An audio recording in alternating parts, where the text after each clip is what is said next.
Morning all, welcome to another edition of On the Road with ACDodd, and this time we're off on the road down to Gosport, and I've got two cars actually at one venue. I think the first one is a 92 Mini Cooper with a carburettor that's apparently just running, not running well, maybe a bit rich, etc. And the second car is a minivan, I believe, that's been modified. Some people will know these people because I think it's a local club. But anyway, the main thing is let's get on the road and see if we can make improvements on these cars. Right, here we are down in Gosport. Nice little Mini. As you can see, I'm already set up to tune this one. It's a 92 Cooper. That's not very well. So let's have a look.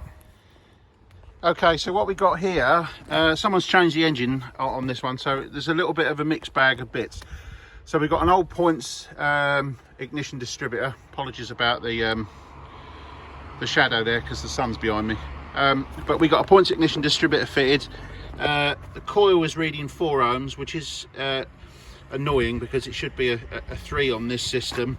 And in reality, it shouldn't have a point system at all. It should actually have the 65D set up with the module on the side of the Dizzy. So somebody's obviously been in there swapping things around in the past. Anyway, what's wrong with it?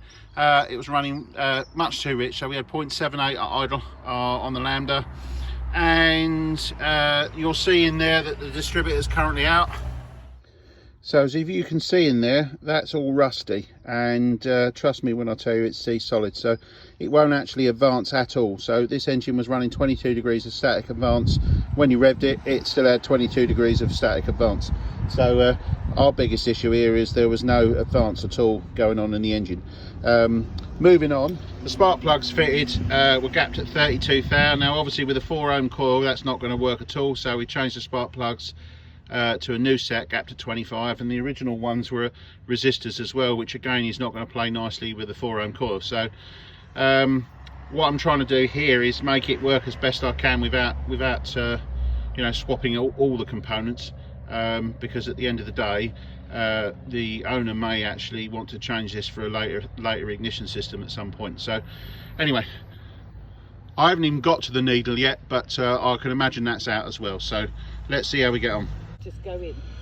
Okay, so one of the things I carry with me when I do the tuning is replacement recurve dizzies. So the customers agreed to have one of these fitted. So this is one of my fast road units. As you can see, it's obviously nice and clean. Clearly it works, and it's actually been curved to give the sort of advanced curve you need for a typical fast road application, so it should work really well here. The benefit of these is they're cheaper because you're only buying a base or the bottom half of the Dizzy, and then the one I take out of the engine is my exchange, so I take that back. And obviously the advanced unit on there is the one off the original car, which in this case works fine, so that saves money as well. Anyway, let's get this lot put in and see how it runs. Okay, so after we got all that back together, we fitted the recurve Dizzy, got that timed in, and then we set to work on the carburettor, and as usual, the fueling was out, so a little bit of adjustment there, and we changed the needle. Had a BDP needle which was a little bit too rich actually on part throttle, so I changed it for a BBA, and strangely enough, even though it didn't show that as being leaner, it actually leaned up the fueling perfectly on the part throttle. So this is coming very well actually. I'm very happy with it. So the lady's been out in it for a test drive, and we'll see what she says.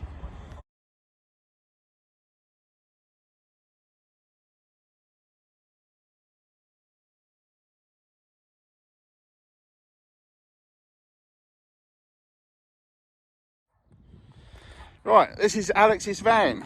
So this is the second and final car today. Right, this is Alex. Man, a few words. So, Alex, why did you call me down today? Because I've already been with you once. You looked at it.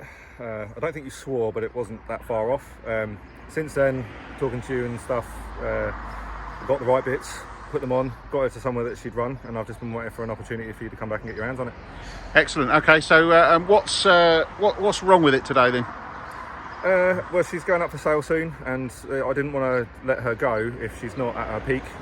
She's got a lovely engine in it that I know can run fantastically. And if anybody's going to buy her off me, I want to make sure that they're getting the most out of her. Well, that's very good of you. Actually, there's not many people that do that nowadays. They normally want to sell the car and make as much profit as possible. So That's very be treated. Yeah, that's very commendable of you to make sure the next owner gets a nice running car. So let's see what we can do for him. All right. Interestingly, this one does feature a lot of my bits. So it's already got one of my Dizzies. It's already got the right coil on it. It's got spark plugs, all fine. The only thing I found so far is the static timing was a bit retarded, so I've adjusted that by about 5 degrees. And obviously I've then looked at the carburetor. It's got a BCF needle in, which is just a bit lean between sort of 2.5 and 3,500 revs. So we're going to dial that in, and then hopefully this will be a lot better. Okay, so this one, we've got a BCF needle in it, and it's absolutely fine, apart from, so it's a little bit lean between 2 and 3,000 revs. So I'm just adjusting the needle in the needle lathe, and we'll get rid of that flat spot, and then this will drive perfectly. Okay, so we got this one dialed in, a little bit off the needle, and then obviously about 5 degrees of ignition advance. Got this one running really well. Also needed a bit thicker oil in the dashpot.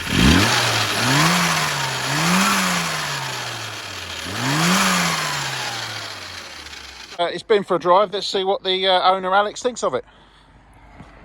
As you'd expect. Obviously I've known about you for a long time. It's smooth as a baby's backside. I was getting okay performance out of her, but I knew there was issues, obviously being quite rich in the main power band of me driving, and then literally I've just been down the road 2 minutes. You can already feel the difference. It's quite insane what this guy can do. Definitely recommend it. And if I swap this one out and I sell her for a family version, I shall be getting him back out again without fault. Excellent. I don't even need to ask you any questions. You've covered it all, so thank you very much. Very welcome. Thank you Cheers. very much, sir. Thank you.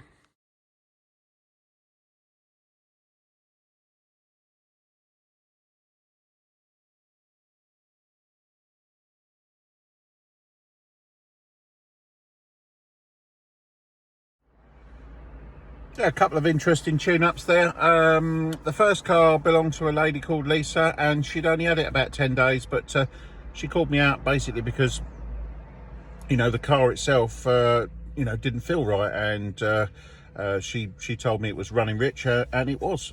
So as ever, the whoever set the fueling up on it would set it too rich at idle, and then the needle in it was making the part throttle fueling too rich, and I think it was also too rich at the top end. So I changed that needle for a BBA needle, and I didn't need to modify it. So it's one of those engines that when you put a needle in, that one happened to be just about right, which was good. So the main problem with her engine was the spark plugs, and also the fact that the distributor advance curve and the advance mechanism was seized, so there wasn't any mechanical advance happening. So anyway, if you call me out, I carry a range of distributors for the Mini which have already been recurved by myself, so I was simply able to provide one from my stash of parts and put that in and dial it in. Anyway, she was, needless to say, very happy about that. So please look at the feedback which she's provided in writing. Anyway, moving on to the second car, which was Alex's. I've already worked on his car before, and so it had parts like my recurve Dizzy already fitted, so it was just a case of dialing it in, really. Needless to say, he was very happy. I had to just adjust the needle that was fitted to the carb a little bit. It was a little bit lean between 2.5 and 3,500 revs, so I was able to bring that fueling in to where it needed to be.